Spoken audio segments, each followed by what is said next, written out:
तुलसी comics digest अंगारा का महासंग्राम। कथा परशुराम शर्मा, चित्र प्रदीप साठे, संपादन प्रमिला जैन। अमेज़न घाटी में वन्य प्राणियों के मसीहा अंगारा का एक ऐसे प्राणी से मुकाबला होता है जिसके शरीर में दो धड़ थे, एक शेर का, दूसरा इंसान का। शीबा नाम के इस प्राणी की अमेज़न में पूजा होती थी और वह एक बड़े पहाड़ में रहता था। यहीं चार्ली से भिड़ंत हुई तो चार्ली को एक बार फिर व्हेल के जबड़े में पहुंचाकर अंगारा ने कैद कर दिया। शीबा भी दलदल में समा चुका था। अमेज़न घाटी में अब अंगारा की जय जयकार हो रही थी। वहाँ के वन्य प्राणी ही नहीं, रेड इंडियन भी उसे देवता मानने लगे थे। अंगारा अर्थात शेर का दिल, हाथी का बल, गेंडे की खाल, गिद्ध की आंखें, लोमड़ी का दिमाग और गोरिल्ले का शरीर से बना एक महायोद्धा जो वन्य प्राणियों का देवता है। ए मेरे आकाश मार्ग के वाहन जटायु और ए समुद्री मार्ग की व्हेल रानी, हमने पूरी पृथ्वी का चप्पा चप्पा छान मारा है। पृथ्वी पर चाहे अफ्रीका हो या अमेरिका, संसार का प्रत्येक वन्य प्राणी अंगारा द्वीप के संपर्क में आ चुका है। हमने पृथ्वी के समस्त वन्य प्राणियों को संगठित कर दिया है। कभी भी उन पर कोई विपत्ति आएगी तो अंगारा उनकी मदद करेगा। किंतु क्या पृथ्वी पर कोई ऐसा प्राणी भी है जिसके दो धड़ हों? आपका मतलब शीबा से, स्वामी, जिसका एक धड़ शेर का है और दूसरा इंसान का। हाँ जटायु, तुमने अपनी सूक्ष्म दृष्टि से पृथ्वी का चप्पा चप्पा देखा है। क्या तुम्हें ऐसा प्राणी कहीं नजर आया? नहीं स्वामी। और अमेज़न घाटी के रेड इंडियन इस दो धड़ वाले को देवता मानकर उसकी पूजा करते थे। ऐसा क्यों? उन लोगों को भी सूद आ गई है। वे अब शिवा की नहीं, आपकी पूजा करते हैं। उनके झंडे आपके सामने झुक गए हैं। उन लोगों का यह भी कहना है कि शिवा कभी उस पहाड़ से बाहर नहीं निकला था। स्वामी, अब तो शिवा भी नहीं रहा, फिर चिंता का विषय क्या है? शिवा मरा नहीं है जटायु, वह गायब हुआ है। अगर वह मरा होता तो उसका शव हमें अवश्य मिलता। लेकिन अगर वह जीवित होता तो क्या आपसे टक्कर न लेता? स्वामी, वह दलदल में धंस गया था, उसका शव भी दलदल में समा गया होगा। दलदल?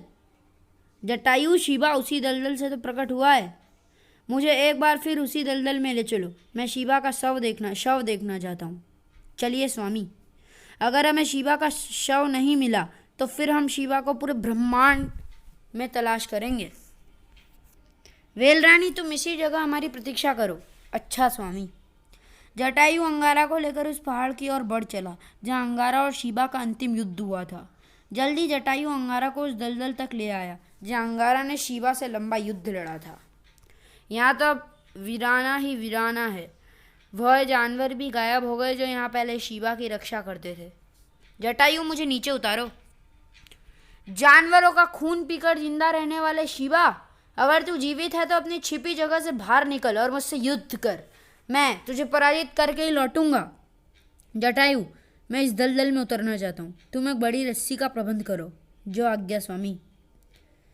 थोड़ी ही देर बाद जटायु रस्सी ले आया और अंगारा दलदल में उतरने लगा।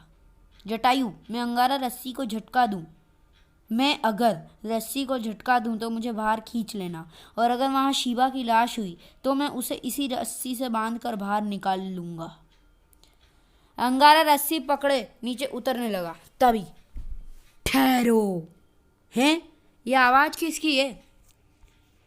मैं एक अद्भुत शक्ति, अदृश्य शक्ति हूँ। तुम केवल मेरी आवाज़ सुन सकते हो। अंगारा, तुम क्या चाहते हो? यहाँ इस पहाड़ में एक अंधेरी गुफा है, उस गुफा में जाओ। उस जगह मेरा त्रिशूल रखा होगा, उसे बाहर ले आना। किंतु क्यों? हे अंगारा, अदृश्य शक्तियों से प्रश्न नहीं करते। यदि तुम शिवा तक पहुँचना चाहते हो तो त्रिशूल की ही मदद से पहुँचोगे, अन्यथा इस दलदल में कदम रखोगे तो यह जटायु भी तुम्हें वापस नहीं खींच पाएगा। गुफा का रास्ता तो मुझे मालूम ही है। अंगारा रस्सी छोड़कर गुफा की ओर लपका। ओ, वह रहा त्रिशूल। हे अदृश्य शक्ति, तुम जो भी हो, मैंने तुम्हारे कहने पर त्रिशूल प्राप्त कर लिया है। अब भी क्या तुम अपने बारे में नहीं बताओगे? मैं एक देवी शक्ति हूँ। इस पहाड़ पर हमेशा मेरा वास रहा। शिवा ने मेरे उपासक का खात्मा कर यहाँ अपनी पूजा शुरू करवा दी। यह त्रिशूल मेरे उपासक का प्रतीक चिन्ह है। मेरे उपासक को शिवा ने धोखे से मारा था, अन्यथा इस त्रिशूल में ऐसी शक्ति विद्यमान है कि शिवा इसके सामने ठहर भी नहीं सकता। अब तुम इसे धारण करो और इस दलदल के रास्ते इस पहाड़ के गर्भ में उतर आओ। यहाँ तक मेरे देव स्थल की सीमा है, जिसकी जितनी भी गहराई में उतर जाओगे तो भी जीवित रहोगे। और यह त्रिशूल जब तक तुम्हारे हाथ में रहेगा कोई तुम्हारा बाल बांका नहीं कर पाएगा। हे अंगारा सुनो, इस त्रिशूल को तुम जब चाहे अपनी इच्छा शक्ति से अदृश्य कर सकते हो और जब चाहे वापस प्रकट कर सकते हो। ओ, फिर तो यह संसार का सबसे अद्भुत शस्त्र है। किंतु देव स्थल की सीमा से बाहर होते ही यह अदृश्य हो जाएगा और तुम्हारे चाहने पर भी तुम्हारे पास नहीं लौटेगा। क्या शिवा जीवित है? हाँ, और वह इसी पर्वत के पाताल में तुम्हें मिलेगा। फिर तो मैं चला पाताल की ओर। बाहर आकर अंगारा ने सारा किस्सा जटायु को सुनाया। और जटायु, अगर मैं 2 झटके दूं तो रस्सी खींच लेना, इसका अर्थ होगा मुझे बाहर निकालना। कड़क! अंगारा ने त्रिशूल को अदृश्य कर दिया। कुछ देर बाद रस्सी पर 2 झटके लगे। ओ, स्वामी खतरे में है, रस्सी खींचता हूँ। टन टन! रस्सी का छोर गायब। ये क्या हो गया? स्वामी कहाँ गए? अरे ओ देवी शक्ति, बता मेरे स्वामी को क्या हो गया? कहाँ गए मेरे स्वामी? जटायु अदृश्य शक्ति से पूछता रहा, परंतु अदृश्य शक्ति ने कोई उत्तर नहीं दिया। अब मैं वेल रानी को क्या जवाब दूंगा? अंगारावासी पूछेंगे तो क्या कहूँगा? जटायु उसी गार में कई दिन तक भूखा प्यासा बैठा रहा, पर अंगारा बाहर नहीं आया। अब कुछ तो करना ही होगा। चलकर वेल रानी से सलाह लेता हूँ। जटायु उड़ चला वेल रानी से मिलने समुद्र तट पर। हे वेल रानी, स्वामी दलदल में समा गए। जटायु ने सारी बात बताई।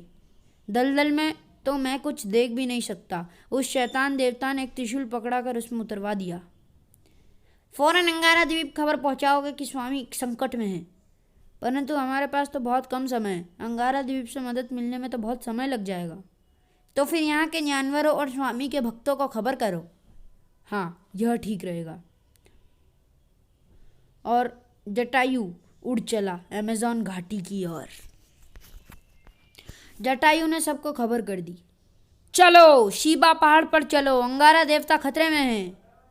जानवर मित्रों, देवता अंगारा खतरे में हैं। चलो, उनकी मदद करने चलो शिवा पहाड़ पर। कबीले वालों, महायोद्धा अंगारा खतरे में, शिवा पहाड़ पर चलो। सब शिवा पहाड़ में पहुंच गए। यही है वह दलदल जहाँ अंगारा देवता धंस गए हैं। अंगारा को तलाश करने जो भी दलदल में उतरा वह लौट कर नहीं आया। अब क्या किया जाए? फिर वेल के पास चलता हूँ। जटायु ने सारी बातें वेल को बोल दी। बता वेल रानी, तेरा दिमाग क्या कहता है? जटायु ने सारी बातें वेल को बोल दी। बता वेल रानी, तेरा दिमाग क्या कहता है? वेल के जबड़े में कैद चार्ली यह सब सुन रहा था। हा हा हा हा, फंस गया ना अंगारा। हे वेल, तू सबको बता दे कि सिर्फ चार्ली ही अंगारा को दलदल से निकाल सकता है। उससे पूछो कैसे निकालेगा। मैं दलदल में जाऊंगा और अपनी एनर्जी से अंगारा को दलदल से खींचकर बाहर ले जाऊंगा, लेकिन पहले मुझे बाहर निकालो। नहीं वेल, ऐसी गलती हम नहीं कर सकते। यह शैतान चार्ली तो वैसे ही स्वामी का दुश्मन है। कहता तो ठीक ही है, अभी तो स्वामी को बचाने की समस्या है। मैं अंगारा का दुश्मन हूँ, इसलिए तो मैं नहीं चाहता कि अंगारा को कोई दूसरा ठिकाने लगा दे। मैं प्रिंस टुम्बा की खोपड़ी के सामने अंगारा की बलि चढ़ाऊंगा, इसलिए मैं नहीं चाहता कि उसे कोई और मार डाले। तुम प्रिंस टुम्बा की खोपड़ी अपने पास रख सकते हो, और जब मैं तुम्हारे स्वामी को बचा कर ले आऊँ तो फिर यह खोपड़ी मुझे दे देना। अब जटायु जल्दी कर, इस वेल से कहा मुझे बाहर निकाल दे। प्रिंस टुम्बा की खोपड़ी गिरवी रखकर मुझे छोड़ दे, और फिर जब मैं अंगारा को ले आऊँ तो खोपड़ी मुझे दे देना और मुझे आज़ाद कर देना। यह मेरी शर्त है। शर्त मंजूर। अब तुम खोपड़ी वहीं रखकर बाहर आ जाओ।